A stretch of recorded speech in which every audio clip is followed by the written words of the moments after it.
আসসালামু আলাইকুম। জয়যাত্রা টেলিভিশনের প্রবাস বার্তায় আপনাদের স্বাগত জানাচ্ছি। আমি কামরুজ্জামান আরিফ। পুরো সংবাদ শুরু করব, তবে তার আগে জানিয়ে দিচ্ছি বার্তার শিরোনামগুলো। নিউজিল্যান্ডের ক্রাইস্টচার্চে দুটি মসজিদে বাংলাদেশি সহ ৫১ মুসল্লিকে গুলি করে হত্যার দায়ে বেঞ্চন চারণটাকে আজীবন কারাদণ্ড দিয়েছে আদালত। আবুধাবি ইমিগ্রেশন কর্তৃপক্ষের দায়িত্বহীনতার কারণেই ফেরত আসতে হয়েছে ১১২ বাংলাদেশিকে, তদন্ত কমিটির প্রতিবেদন। এবং সৌদি আরবের মক্কায় সড়ক দুর্ঘটনায় আমির হোসেন চৌধুরী নামে এক বাংলাদেশি যুবক নিহত। এতক্ষণ শুনছিলেন প্রবাস বার্তা শিরোনাম, এবারে থাকছে বিস্তারিত। নিউজিল্যান্ডের ক্রাইস্টচার্চে দুটি মসজিদে বাংলাদেশের সহ ৫১ মুসল্লিকে গুলি করে হত্যার দায়ে বেঞ্চন চারণটাকে আজীবন কারাদণ্ড দিয়েছে দেশটির আদালত। ২৯ বছর বয়সী এই আসামি ৫১ জনকে নির্বিচারে হত্যার দায়ে দোষী সাব্যস্ত হন। এছাড়াও আরও ৪০ জনকে হত্যা চেষ্টা সহ তার বিরুদ্ধে সন্ত্রাসবাদের অভিযোগ আনা হয়েছে। বিচারক বেঞ্চন ট্যারেন্টের সাজা ঘোষণার সময় হামলায় বেঁচে যাওয়া এবং ভুক্তভোগীদের স্বজনরা আদালতে তার সামনে উপস্থিত ছিলেন। ২০১৯ সালের ১৫ মার্চ শুক্রবার জুমার নামাজের আগে সেমি অটোমেটিক রাইফেল নিয়ে দুটি মসজিদে হামলা চালায় অস্ট্রেলিয়ান নাগরিক বেঞ্চন ট্যারেন্ট। এই ঘটনার সময় ওই দুটি মসজিদের খুব কাছেই ছিলেন নিউজিল্যান্ড সফররত বাংলাদেশ ক্রিকেট দলের সদস্যরা। ১৪ বছরের মার্চে অপ্রত্যাশিতভাবেই দোষ স্বীকার করে জবানবন্দি দেন Toronto.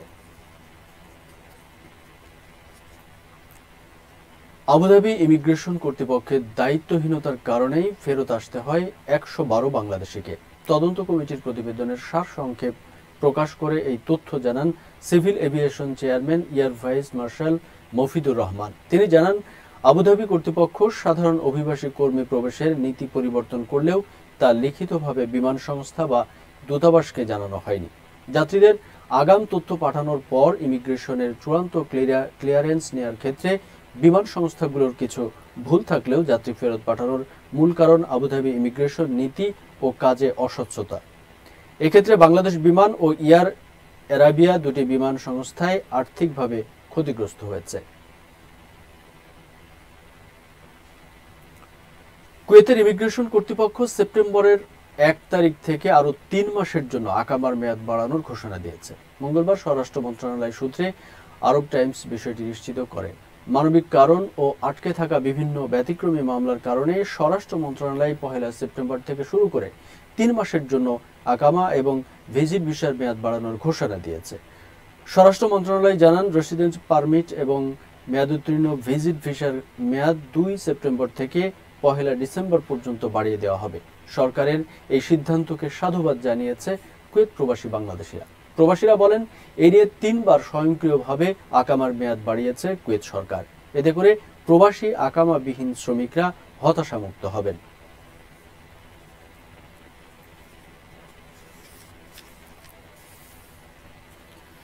All British Bangladeshi cargo association ABBCA উদ্যোগে আয়োজিত সংবাদ সম্মেলনে ব্যবসায়ীদের মহামারী করোনা এবং করোনাকে কেন্দ্র করে বাংলাদেশের কাস্টমস বিভাগের অপ্রয়োজনীয় কঠোরতার মারাত্মকভাবে ক্ষতির মুখে পড়েছেন যুক্তরাজ্যের বাংলাদেশি কার্গো ব্যবসায়ীরা। বাংলাদেশিদের কাস্টমস বিভাগের কড়াকড়ির কারণে গত মার্চ থেকে বাংলাদেশ কার্গো সার্ভিসের মাধ্যমে মালামাল পাঠানো বন্ধ রয়েছে। কার্গো সার্ভিস বন্ধ থাকার ব্রিটেনে এবং বাংলাদেশ মিলে প্রায় ৫ শতাধিক প্রতিষ্ঠান বন্ধ হওয়ার ঝুঁকিতে রয়েছে। এই সেক্টরে প্রত্যক্ষ এবং পরোক্ষভাবে প্রায় ১০,০০০ মানুষের চাকরি রক্ষায় বাংলাদেশের সরকারকে করোনার সময়ে কাস্টমস বিভাগের নিয়ম শিথিল করার আহ্বান জানিয়েছেন যুক্তরাজ্যের কার্গো ব্যবসায়ীরা।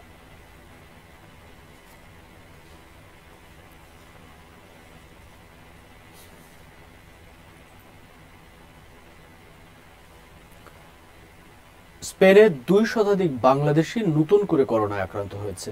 এদের মধ্যে অন্তত ১০ জনের অবস্থা আশঙ্কাজনক। এদের মধ্যে দেশটির রাজধানী মাদ্রিদে ৬ জন এবং বার্সেলোনায় ৪ জন। মাদ্রিদের মানবাধিকার সংস্থার দেওয়া তথ্য অনুসারে বর্তমানে বাংলাদেশি আক্রান্তের সংখ্যা ১১৩ জন। শুধু গত ২৪ ঘন্টায় নতুন করে বাংলাদেশি আক্রান্ত হয়েছে ১৪ জন। পর্যটন শহর বার্সেলোনায় বাংলাদেশিদের মধ্যে নতুন আক্রান্তের সংখ্যা অর্ধশতকের উপরে। করোনা আক্রান্ত বাংলাদেশি ৮টি পরিবার লকডাউনে আছে, যাদের প্রায় সবাই করোনা ভাইরাসে আক্রান্ত।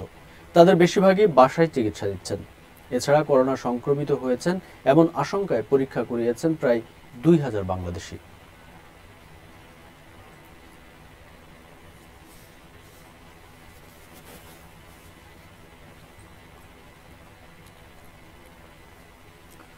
করোনা পরিস্থিতিতে খাদ্য সংকটে থাকা কর্মহীন প্রবাসীদের পাশে দাঁড়ানো, খাদ্য বিতরণে অংশ নেয়া বাংলাদেশ কমিউনিটির স্বেচ্ছাসেবকদের ধন্যবাদ জানিয়েছে কাতার বাংলাদেশ দূতাবাস। এই উপলক্ষে কাতারের রাজধানী দোহা আল হেলাল বাংলাদেশ দূতাবাসে এই অনুষ্ঠানের আয়োজন করা হয়।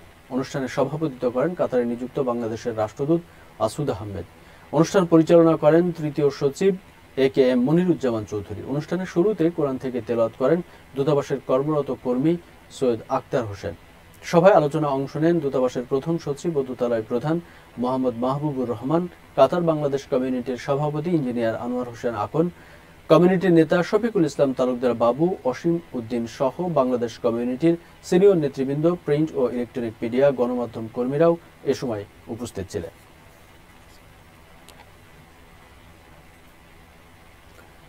সৌদি আরবের মক্কায় সড়ক দুর্ঘটনায় আমির হোসেন চৌধুরী নামে এক বাংলাদেশি যুবক নিহত হয়েছে। মঙ্গলবার বাংলাদেশ সময় সন্ধ্যা 7টার দিকে মসজিদুল হারামের কাছে এই দুর্ঘটনা ঘটে। নিহতের খালাতো ভাই শিমুল রবি এই বিষয়টি নিশ্চিত করেছেন। আমির হোসেন মক্কা শহরের একটি পিৎজার দোকানে চাকরি করতেন। তিনি ব্রাহ্মণবাড়িয়া জেলার কসবা থানার সৈয়দাবাদ গ্রামে আমজাদ হোসেনের ছেলে। তার বাবা আমজাদ হোসেন বাংলাদেশ পুলিশে উপ পরিদর্শক হিসেবে কর্মরত আছেন। শিমুল রবি বলেন, আমির সৌদি আরবের মক্কায় একটি পিৎজা হাটে চাকরি করতেন। মঙ্গলবার বিকেলে মোটরসাইকেলে পিৎজা সরবরাহ করতে যাওয়ার সময় একটি দ্রুত গতির লরির ধাক্কায় তার মৃত্যু হয়। মাত্র 1 বছর আগেই তিনি চাকরি নিয়ে সৌদি আরবে গিয়েছিলেন।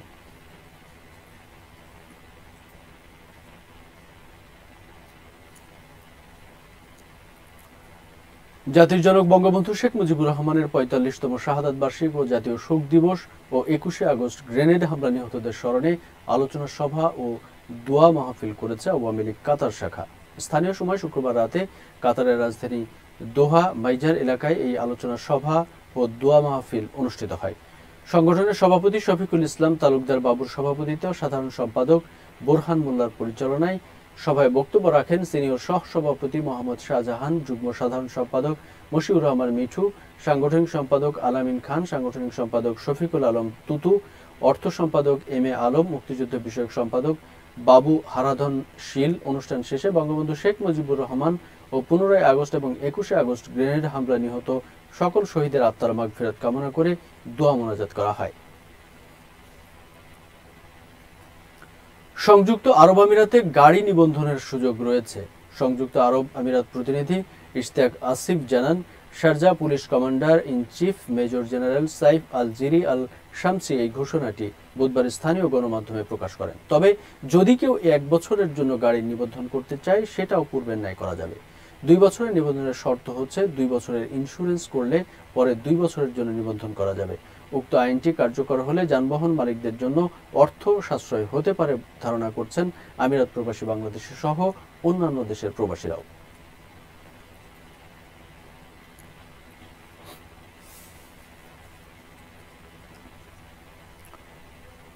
প্যারিসের শহরতলি লা কর্নভ মাঠে Bangladesh 11 star football club Paris ফ্রান্সের উদ্যোগে চ্যারিটি ফুটবল ম্যাচের ফাইনাল খেলা অনুষ্ঠিত হয়েছে।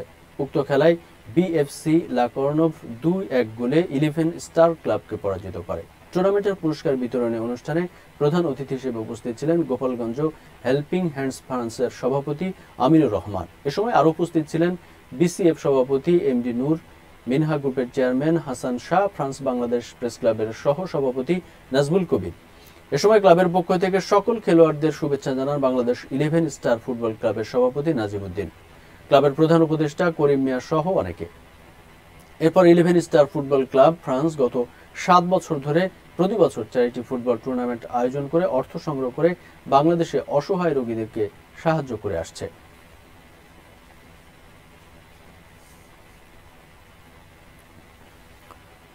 দর্শক, প্রবাসের আরো খবর জানতে এখন আমরা সরাসরি সংযুক্ত হব প্রবাসে।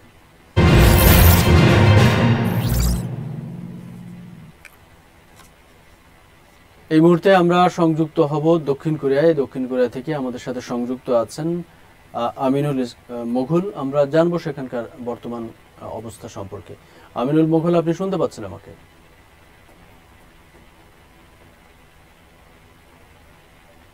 আমিনুল মোগল। জি, আমি শুনতে পাচ্ছি। জি, ধন্যবাদ আমাদের সাথে সংযুক্ত হওয়ার জন্য। আপনি শুরুতেই আমাদেরকে একটু জানাবেন যে দক্ষিণ কোরিয়ায় যখন বিশ্ব করোনা পরিস্থিতি বিরাজ করছে, তখন দক্ষিণ কোরিয়ার আজকে পর্যন্ত আসলে করোনা পরিস্থিতির সর্বশেষ কি অবস্থা, এবং এই অবস্থায় আপনারা বাংলাদেশি প্রবাসীরা যারা আছেন কতটুকু স্বাভাবিক জীবন যাপন করতে পারছেন? ধন্যবাদ কামরুজ্জামান আরিফ। আপনারা সকলে অবগত আছেন দক্ষিণ কোরিয়া করোনা ভাইরাসের উৎপত্তি স্থল চীনের পরবর্তীতে দক্ষিণ কোরিয়াতে করোনা ভাইরাস ব্যাপকভাবে হানা দেয়। তো তারপর দক্ষিণ কোরিয়া সরকার এবং জনগণের ঐকান্তিক প্রচেষ্টায় এটিকে মোটামুটি নিয়ন্ত্রণে রাখা গেলেও বিগত এক সপ্তাহ যাবৎ দক্ষিণ কোরিয়ার করোনা পরিস্থিতি ধীরে ধীরে অবনতি হচ্ছে। তো এখন পর্যন্ত দক্ষিণ কোরিয়াতে বিগত মার্চের পর আজকে সর্বোচ্চ সংখ্যক 441 জন আক্রান্ত হওয়ার খবর পাওয়া গেছে। এ নিয়ে সর্বমোট দক্ষিণ কোরিয়াতে করোনা ভাইরাসে আক্রান্তের সংখ্যা মোট দাঁড়িয়েছে 18,706 জন। সেই সাথে নতুন করে একজনের মৃত্যু সহ সর্বমোট মৃতের সংখ্যা 313 জনে দাঁড়িয়েছে। এবং চিকিৎসা শেষে সুস্থতার সংখ্যা দাঁড়িয়েছে 14,461 জন। এবং অ্যাক্টিভ কেসের সংখ্যা বর্তমানে রয়েছে 3,932 জন। এই অবস্থা বর্তমান করোনা পরিস্থিতি। এবং সেই সাথে আমি আপনাকে একটি বিষয় জানাতে চাই, সেটা হচ্ছে দক্ষিণ কোরিয়াতে বাংলাদেশিদের করোনা ভাইরাসে আক্রান্তের সংখ্যা দাঁড়িয়েছে 30 জনে। দক্ষিণ কোরিয়ার অভ্যন্তরে নতুন করে একজন বাংলাদেশি আক্রান্তের খবর পাওয়া গেছে এখন পর্যন্ত। এই অবস্থায় এখন পর্যন্ত বাংলাদেশি কোনো প্রবাসীর মৃত্যুর কোনো খবর আপনার কাছে আছে কিনা? এখন পর্যন্ত কোনো বাংলাদেশি মৃত্যুর ঘটনা করোনা ভাইরাসের দ্বারা ঘটেনি, এটুকু আমরা নিশ্চিত হতে পেরেছি। তো এই অবস্থায় আপনারা যারা প্রবাসী বাংলাদেশিরা দক্ষিণ কোরিয়াতে আছেন, তো আপনি বলছেন যে গত এক সপ্তাহ যাবত আবার নতুন করে কিছুটা সংক্রমণ বৃদ্ধি পাচ্ছে, বাংলাদেশিদের ভিতরে কোনো ধরনের বাড়তি আতঙ্ক আছে কিনা? হ্যাঁ, এটা অবশ্যই একটা বাড়তি আতঙ্কের বিষয়, কারণ দক্ষিণ কোরিয়াতে যেহেতু কোনো লকডাউন ঘোষণা এখন পর্যন্ত করা হয়নি। তবে সেই সাথে দক্ষিণ কোরিয়ার ধর্মীয় উপাসনাগুলো আপাতত সাময়িকভাবে বন্ধ ঘোষণা করা হয়েছে প্রশাসনের পক্ষ থেকে। ধর্মীয় উপাসনাগুলো টোটালি বন্ধ থাকবে, কোনো প্রকার প্রার্থনা করা যাবে না। আর আরেকটি বিষয় হচ্ছে যে দক্ষিণ কোরিয়ার স্বাস্থ্য অধিদপ্তর ঘোষণা করেছে দক্ষিণ কোরিয়ার প্রত্যেকটা নাগরিকের জন্য মাস্ক ব্যবহার এমন বাধ্যতামূলক যে রাস্তায় যদি কেউ মাস্কবিহীন পাওয়া যায় তাকে 30 লাখ ওন অর্থাৎ প্রায় $2800 পর্যন্ত জরিমানা করা হতে পারে। এই অবস্থায় আপনারা যারা বাংলাদেশি প্রবাসী সেখানে অবস্থান করছেন, যারা কর্মরত অবস্থায় আছেন বা যারা স্টুডেন্ট অবস্থায় আছে, পড়ালেখা করতে গেছেন, তারা আসলে কিভাবে জীবনযাপন করছে, বা আপনারা যে কর্মস্থলে কাজ করছেন সেখানে কোনো ধরনের বিধিনিষেধ আছে কিনা? হ্যাঁ, কর্মস্থলে অবশ্যই সোশ্যাল ডিস্টেন্সটা মেনটেন করতে হচ্ছে এবং কর্মস্থলের ভিতরেও মাস্ক ব্যবহার অবশ্যই বাধ্যতামূলক করা হয়েছে। আর যেটুকু প্রাথমিকভাবে যেটুকু চিকিৎসা বলতে প্রতিরোধ ব্যবস্থা, হ্যান্ড স্যানিটাইজার সহ এগুলি সকল ফ্যাক্টরিতে এগুলি রয়েছে। আর সেই সাথে শিক্ষা ব্যবস্থা কার্যক্রম চলছে ইউনিভার্সিটিগুলোতে, তার পুরোটাই অনলাইনের মাধ্যমে শিক্ষা ব্যবস্থা চালু হয়েছে। তো যারা ব্যবসা প্রতিষ্ঠানের সাথে জড়িত রয়েছে বা ব্যবসা বাণিজ্য করছে বাংলাদেশে যারা, তারা তাদের ব্যবসা বাণিজ্য ঠিক মতো করতে পারছে কিনা? এই করোনা পরিস্থিতিতে তারা কতটুকু ক্ষতিগ্রস্ত হচ্ছে? যেহেতু করোনা পরিস্থিতির কারণে হয়তো বাইরে চলাচল বা ঘোরাফেরা করার উপর নিষেধাজ্ঞা রয়েছে।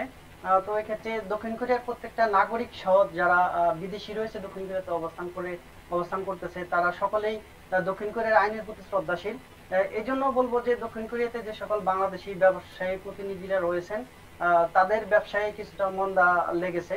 শুধু তাদেরই নয়, দক্ষিণ কোরিয়ার বর্তমানে অর্থনৈতিক অবস্থা অনেকটা নিচের দিকেই ধাবিত হচ্ছে বলা যায়। এই অবস্থায় আপনারা যারা সেখানে কর্মরত আছেন, বিশেষ করে কারো কর্মহীন হতে হচ্ছে কিনা এই করোনা পরিস্থিতির কারণে? কারো চাকরি হারানো বা অন্য কোনো সমস্যায় পড়তে হচ্ছে কিনা? হ্যাঁ, দক্ষিণ কোরিয়াতে বর্তমানে অহরহ ঘটনা ঘটছে, যেহেতু এখানে ক্ষুদ্র শিল্পের সংখ্যা অনেক। তো এই শিল্পগুলি ব্যাপকভাবে বলা যায় যে অর্ডার না থাকার কারণে তারা কোম্পানিগুলি বা ফ্যাক্টরিগুলি বন্ধ করে দিতে বাধ্য হচ্ছে, যার কারণে অনেক প্রবাসী বাংলাদেশি সহ বিশ্বের অনেক প্রবাসী চাকরিচ্যুত হচ্ছে বাধ্য হয়ে। অনেক ধন্যবাদ আমিনুল মোগল আমাদের সাথে সংযুক্ত হয়ে দক্ষিণ কোরিয়ার বর্তমান অবস্থা জানানোর জন্য। আমরা এই পর্যায়ে চলে যাব পর্তুগালের লিসবন থেকে আমাদের সাথে সংযুক্ত হবেন রনি হোসেন। আমরা জানবো পর্তুগালের বর্তমান অবস্থা সম্পর্কে। রনি হোসেন, আপনি শুনছেন নিশ্চয়ই আমাকে? জি আরিফ ভাই, আসসালামু আলাইকুম। ওয়ালাইকুম সালাম, অনেক ধন্যবাদ। আলহামদুলিল্লাহ, নিশ্চয়ই আপনারাও ভালো আছেন।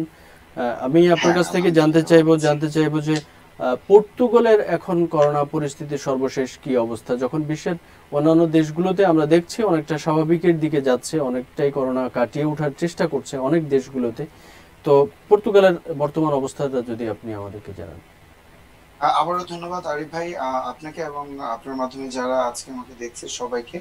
আমাদের যখন ইউরোপের করোনা পরিস্থিতি খুবই খারাপ ছিল, তখন আমাদের পরিস্থিতি একেবারে খারাপ ছিল না। আমাদের পরিস্থিতি আলহামদুলিল্লাহ তখন ভালো ছিল। বাট কিছুদিন আগে ধারণা করা হয় 1 মাস আগে থেকে যখন সব লকডাউন শিথিল হয়ে গেল, কন্ডিশনাল লকডাউন চলে আসে, তারপর থেকে লিসবনের সংক্রমণের সংখ্যা একটু বেশি। আর অন্যান্য শহরগুলো, পর্তুগালের অন্যান্য পোর্তো থেকে শুরু করে ব্রাগানজা, আরো যে শহরগুলো রয়েছে দক্ষিণ এবং উত্তরে, সবগুলোতে আর সংক্রমণের সংখ্যা খুবই কম। তবে লিসবনের সংক্রমণের সংখ্যা যা নর্মাল তার চাইতে অনেক বেশি। আমাদের গত 24 ঘন্টায় সর্বমোট সংক্রমণের সংখ্যা হচ্ছে 362, যার মধ্যে 350 প্লাসই হচ্ছে লিসবনে। আর এই জন্য আমাদের কি বলে যে আমাদের মৃত্যুর হার, সংক্রমণের সংখ্যা বেশি হলেও মৃত্যুর সংখ্যাটা খুবই কম, রিকভারি অনেক বেশি। এই জন্য আসলে মানুষ অত বেশি ভীত না। কন্ডিশনাল লকডাউনে যে যে কর্মস্থল, ব্যবসা বাণিজ্য সবকিছু করছে। ধন্যবাদ আরিফ ভাই। জি, তো এই অবস্থায় বাংলাদেশি প্রবাসী যারা আপনারা সেখানে পর্তুগালে অবস্থান করছেন, তারা আসলে কতটুকু স্বাভাবিক জীবন যাপন করতে পারছেন? আসলে পর্তুগাল তো বাংলাদেশি প্রবাসীদের না সবাইকে নিয়ে নির্ভর করে। জীবনযাত্রা একটু কঠিন, একটু না অনেকই কঠিন বর্তমানে। আপনার অধিকাংশ মানুষ, যা আপনার জরিপে গত 5ই অগস্ট বলা হয়েছে যে 26.4% মানুষ এখন আনএমপ্লয়েড, জব নাই। আর এটা তো আপনারা সকলেই জানেন যে পর্তুগাল হচ্ছে ট্যুরিস্ট নির্ভর দেশ। এখানে ট্যুরিস্টের উপর নির্ভর করে চলে। আর গত 14-15 তারিখে ব্রিটেন আবার নতুন করে লিসবনকে রেড লিস্টেড করেছে, এবং সুইডেন সহ আরো বেশ কয়েকটা দেশ, ওরা যে রেড লিস্টেড ছিল এই রেড লিস্টেড থেকে লিসবনকে বের করেনি। এই জন্য ট্যুরিস্টের সংখ্যা কম কম হওয়ার কারণে আসলে এখানকার যে স্থানীয় ব্যবসা বাণিজ্য, ট্যুরিস্ট শপ, রেস্টুরেন্ট, এগুলাতে আনএমপ্লয় তো বেড়েছে, বরং ওদের বন্ধ হয়ে যাবারও উপক্রম সৃষ্টি হয়েছে। ব্যবসা বাণিজ্যের অবস্থা এবং আনএমপ্লয়ের অবস্থা খুব বেশি নাজুক পরিস্থিতি বর্তমান লিসবনে। এখন আপনাদের যে টুরিস্ট স্পট গুলো রয়েছেন, সেগুলো কি সরকারের পক্ষ থেকে কোনো ধরনের বিধিনিষেধ করা আছে কিনা, না এমনি সতর্কতার জন্যই সেগুলোতে মানুষ কম যাচ্ছে? স্পট গুলো কি খোলা আছে কিনা? হ্যাঁ, টুরিস্ট যে ট্রেডিশনাল স্পট এগুলো সবই খোলা আছে, বাট সবকিছুই কন্ডিশনাল। আপনি কোথাও গেলে ওখানে একটা নির্দিষ্ট পার্সেন্ট আছে যে এতজন যেতে পারবে, এত পিপল যেতে পারবে, এত পিপল যেতে পারবে না, মাস্ক ইউজ করতে হবে। আর সব জায়গাতেই হ্যান্ড স্যানিটাইজার দেয়া আছে, আপনার ওইটা বাধ্যতামূলক ইউজ করতেই হয়। আর 10 জনের বেশি কোথাও একসাথে একত্রিত হওয়ার কোনো আইনে নেই এখন অব্দি, এটা নিষেধ করা আছে। এর জন্য বড় বড় যে টুরিস্ট গাইড কোম্পানিগুলা, ওরা আসলে ব্যাপক বিপাকে আছে। মূলত ওদের তো সব জায়গাতে মোর দেন 10 পিপল গ্যাদার করে। আর এই জন্য আপনার যে ট্রেডিশনাল স্পট, এই ট্রেডিশনাল স্পট গুলাতে মানুষের সংখ্যা অনেক কম। আপনারা জানেন যে চ্যাম্পিয়ন্স লিগের খেলা গেল গত সোমবারে, ফিনাল খেলা গেল, আর এটাও হয়েছিল আপনার লিসবনে। স্বভাবে নর্মালি আপনি যখন চ্যাম্পিয়ন্স লিগ খেলা হয়, তখন সবসময় তো আপনার অনেক বেশি মানুষের সমাগম থাকে। আর এবার আপনার মানুষের সংখ্যা খুবই কম, কারণ কেউ মাঠে গিয়ে খেলা উপভোগ করতে পারেনি, সবাইকে টিভি সেটের সামনে গিয়ে দেখতে হয়েছে। এই জন্য আমাদের লিসবনের যে চ্যাম্পিয়ন্স লিগ ঘিরে যেই ব্যবসায়ীদের ব্যবসা এবং সরকারের যেই প্ল্যান ছিল, সবই ক্যান্সেল হয়ে গেছে। এবং এবার চ্যাম্পিয়ন্স লিগের খেলাও ছিল খুব বেশি মলিন। এই খেলাকে ঘিরে ব্যবসা একেবারে হয়নি বললেই হয় নাই, একদম কমপ্লিটলি কোনো ব্যবসা হয়নি। এই জন্য ব্যবসায়ীরা, তারপরে সরকার, সবাই মোটামুটি হতাশ করোনা পরিস্থিতির জন্য। তো বাংলাদেশি যারা প্রবাসী আপনারা সেখানে ব্যবসা বাণিজ্যের সাথে জড়িত রয়েছেন, আমার জানা মতে আপনারা যেহেতু ট্যুরিস্ট রিলেটেড যে বিজনেসগুলো রয়েছে সেই বিজনেসগুলোর সাথে বাংলাদেশের খুব ব্যবসার সম্পর্ক বেশি, এবং সেই সাথে সুবিনিয়রের যে বিজনেসটা রয়েছে ট্যুরিস্টকে কেন্দ্র করে, সেইগুলো আসলে ক্ষতিগ্রস্ত হয়েছে আমরা জানি, কিন্তু সেটা রিকভারি হওয়ার কোনো ধরনের পথ খুলছে কিনা, বা সে ব্যবসা প্রতিষ্ঠানগুলো নতুন করে আবার চালু হওয়ার কোনো আভাস আপনি দেখছেন কিনা? সোভিনিয়ার সবগুলাতে আসলে এটা বাংলাদেশিদের ব্যাপারে বলতে গেলে স্পেসিফিক ভাবে বলতে হয়। আমরা যারা এখানে বাংলাদেশি আছি অলমোস্ট 20,000 বাংলাদেশি। আমাদের বিজনেসের ক্ষেত্রে হচ্ছে সোভিনিয়ার আর কিছু হোলসেল আইটেম, আর কিছু বাংলাদেশি রেস্টুরেন্ট রয়েছে, তবে বাংলাদেশি রেস্টুরেন্ট অতি সামান্য। এবং সেকেন্ড যেটা রয়েছে সোভিনিয়ারের পরে, এটা হচ্ছে অফ লাইসেন্স শপ 24/7 মনিহারি দোকান। যেটা আপনার মনিহারি দোকানটা এই পরিস্থিতিতে ভালো আছে, তবে সোভিনিয়ারের অবস্থা বেশ নাজুক। আর এটার পরিস্থিতি ট্যুরিস্ট যদি লিসবনে না আসে তাহলে এটার পরিস্থিতি চেঞ্জ হওয়ার পসিবিলিটি একেবারেই কম, অনেকেবারেই কম। কারণ আপনার এটা নির্ভর করেই মূলত ট্যুরিস্টের উপর। আপনার কোন দেশ থেকেই এখন আর ট্যুরিস্ট একেবারেই এই দেশে আসছে না বললেই চলে। আর সামনে চলে আসছে আপনার উইন্টার টাইম। উইন্টার টাইমে তো নর্মালি পর্তুগালে কোনো ট্যুরিস্ট থাকে না, আর উইন্টারের পর আবার নেক্সট সামারের জন্য ওয়েট করতে হবে। তবে গভর্নমেন্টের কাছ থেকে যে প্রণোদনার প্রস্তাব এসেছিল সেটা শুধুমাত্র কর্মচারীদের লে অফ স্যালারির জন্য। এই ব্যতীত বা ভাড়া সংক্রান্ত বা ইউটিলিটিস সংক্রান্ত কোনো ধরনের কোনো হেল্প ট্যুরিস্ট ব্যবসায়ীরা এখনো, সোভিনিয়াররা এখনো পায়নি। সোভিনিয়ারদের জন্য আসলে এখনো কোনো আশার আলো ফুটে ওঠেনি। তারা এখনো সার্ভাইভ করছে এবং তাদের সামনের দিনের জন্য একটা আশঙ্কাজনক পরিস্থিতি রয়ে গেছে। অনেক ধন্যবাদ রনি হোসেন আমাদের সাথে সংযুক্ত হয়ে পর্তুগালের বর্তমান অবস্থা আমাদেরকে জানানোর জন্য। আমরা এই মুহূর্তে সংযুক্ত হব সৌদি আরবে। সৌদি আরব থেকে আমাদের সাথে সংযুক্ত আছেন মোহাম্মদ শাহাদাত হোসেন। আমরা জানবো সৌদি আরবের বর্তমান অবস্থা। জনাব শাহাদাত হোসেন, আপনি শুনতে পাচ্ছেন আমাকে? জি, আসসালামু আলাইকুম। অনেক ধন্যবাদ আপনাকে আমাদের সাথে সংযুক্ত হওয়ার জন্য। যেমনটা আমরা সারা বিশ্বের করোনা পরিস্থিতি সহ সেখানকার বর্তমান যে অবস্থা, ব্যবসা বাণিজ্য থেকে শুরু করে সবগুলো আমরা জানার চেষ্টা করেছি এর আগে যারা সংযুক্ত ছিলেন। আপনি আমাদেরকে একটু জানাবেন যে সৌদি আরবের ঠিক করোনা পরিস্থিতি কতটা স্বাভাবিক হয়েছে? জি, ধন্যবাদ আপনাকে। আসলে আমি গত যেহেতু বলছিলাম যে সৌদি আরবের করোনা পরিস্থিতি অনেক আশানুরূপ এবং তারা বলা চলে সফল। কারণ তাদের 3 লাখ বা এরকম আক্রান্ত হওয়ার মধ্যে তাদের 2,85,900 এরকম ধরনের সংখ্যা তারা কিন্তু রিকভার করেছে, এবং দিন দিন মৃত্যুর হার অনেক কমে এসেছে, এবং বলা চলে তারা পুরোপুরি এখন খোলা। যেমনটা বলছিলেন ভাই লিসবন থেকে যে টুরিস্টের এখানে সব সবকিছু এখন ওপেন আছে, দোকান পাট, মানে এখন আর ওই ধরনের নাই, লকডাউন বা কোনো ধরনের নিষেধাজ্ঞা নেই। তবে স্বাস্থ্যবিধির যে কন্ডিশনাল ইয়েগুলো আছে সেগুলো তারা ঠিক মতো অবজারভেশন করছে। এগুলো বর্তমান করোনা পরিস্থিতি। তো বাংলাদেশের প্রবাসী যারা আপনারা বসবাস করছেন সৌদি আরবে, বিশেষ করে উল্লেখযোগ্য একটি সংখ্যা, একটা অনেক বড় সংখ্যা সৌদি আরবে বসবাস, সৌদি আরব সহ মিডল ইস্টের এই দেশগুলো আছে।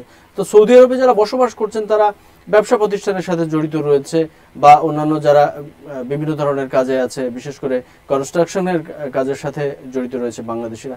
তো এই যারা বাংলাদেশিরা সেখানে বসবাস করছে তাদের অনেকেই কিন্তু কর্মহীন হয়েছে এই করোনা পরিস্থিতির কারণে, অনেকেই দেশে ফিরতে হয়েছে। এখন যারা কর্মহীন অবস্থায় আছে তাদের ব্যাপারে একটু বলবেন যে তারা আসলে নতুন করে আবার কর্মসংস্থানের কোনো পথ তাদের খুলছে কিনা, বা সৌদি আরবে সেই পরিবেশটা তৈরি হচ্ছে কিনা। দেখুন, করোনা পরিস্থিতি সব দেশেই একটা সমস্যা ছিল প্রবাসীদের, তবে সৌদি আরব খুবই তাড়াতাড়ি জিনিসগুলো রিকভার করে আসছে এবং তাদের সুচারু সব পদক্ষেপের কারণে। তো সেই হিসাবে আগে যাদের কর্মহীন ছিল তারা ধীরে ধীরে কর্মসংস্থানে ফিরে আসে। তবে কিছু কিছু সমস্যা যেটা আছে এখন, সেটা আগেও ছিল যে যারা বাইরে কাজ করে, মালিকের কাজ নেই, কিন্তু তারা বৈধ, তারা বাইরে কাজ করে, তাদের একটু সমস্যা দেখুন, কারণ অনেকে বাইরে লোকজন কাজে নিতে চায় না, সেই হিসেবে তাদের একটু সমস্যা আছে। আর তাছাড়া যেগুলো ছিল যেখানে দোকানপাট, তাদের হয়তো একটু সমস্যা।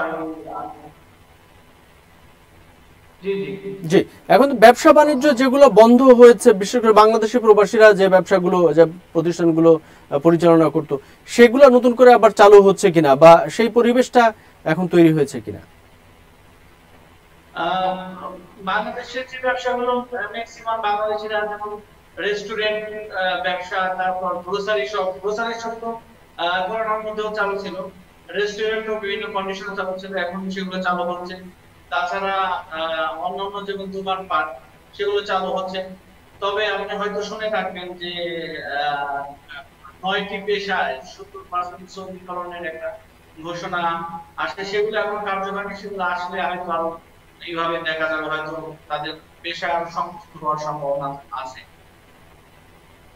এক্ষেত্রে এখন বাংলাদেশি আপনারা যারা দেশটিতে অবস্থান করছেন, তাদেরকে বাড়তি কোনো স্বাস্থ্যবিধি মেনে চলার ব্যাপারে বা কোনো সরকারের পক্ষ থেকে কোনো ধরনের সতর্কতা মেনে চলতে হচ্ছে কিনা? জি, লকডাউন খুলে দেওয়ার পরেও দেখেন প্রতিটা দোকানে এখন আপনার বডি টেম্পারেচার, কাস্টমার ঢোকার সাথে সাথে বডি টেম্পারেচার চেক করতে হবে, মাস্ক বিহীন দোকান নিষেধ, হ্যান্ড গ্লাভস অবশ্যই করতে হবে। এবং ছোট দোকানগুলো যেগুলো আমি দেখেছি সেগুলোর মধ্যে লেখা আছে যে 5 জন বেশি দোকান নিষেধ, এবং বেশি কাস্টমার হলে 1 মিটার দূরত্বে এরকম থাকতে হবে। তাছাড়াও তাদের আরো পরিষ্কার পরিচ্ছন্ন ব্যাপারে তারা সবসময় এগুলো মিউনিসিপ্যালিটি অথবা তাদের যে ইয়েগুলো আছে কর্তৃপক্ষ, তারা সবসময় অবজারভেশন রাখছে। এইগুলো তাদের সরকার যে স্বাস্থ্যবিধির যে জিনিসগুলো, এগুলো তাদের কন্টিনিউ আছে। অনেক ধন্যবাদ মোহাম্মদ শাহাদাত হোসেন আপনাকে আমাদের সাথে সংযুক্ত হয়ে সৌদি আরবের বর্তমান অবস্থা তুলে ধরার জন্য। দর্শক, কথা বলছিলাম, আমাদের সাথে এতক্ষণ পর্যন্ত সংযুক্ত ছিলেন প্রবাসীরা।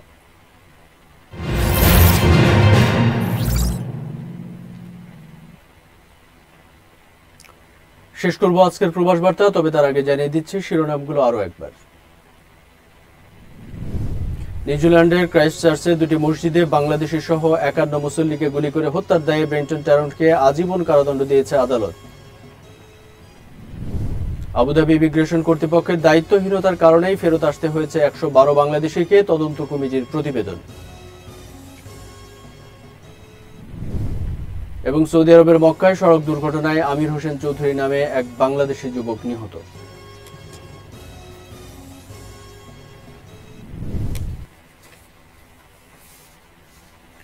এই ছিল এখনকার মতো প্রবাস বার্তা। আমাদের পরবর্তী বার্তা দেখার আমন্ত্রণ রইল। প্রবাসের সব খবর জানতে চোখ রাখুন জয়যাত্রা টেলিভিশনে। এতক্ষণ আমাদের সঙ্গে থাকার জন্য ধন্যবাদ। আল্লাহ হাফিজ।